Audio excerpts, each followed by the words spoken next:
Hello everyone.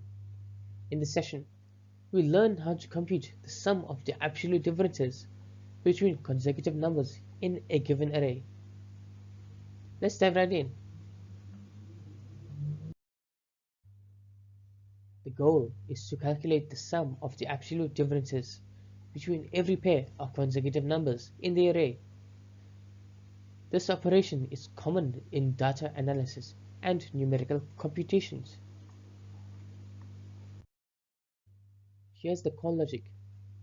We first iterate through the array starting from the second element.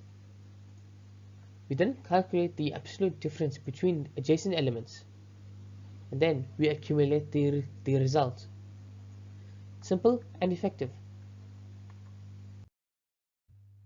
Here's how we break it down. The logic is straightforward.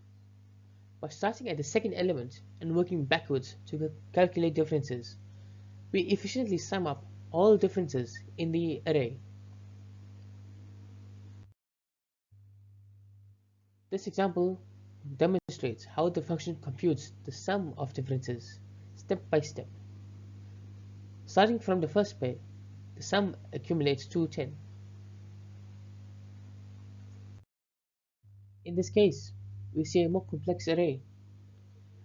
The function handles both positive and negative differences seamlessly, producing the correct result of 25.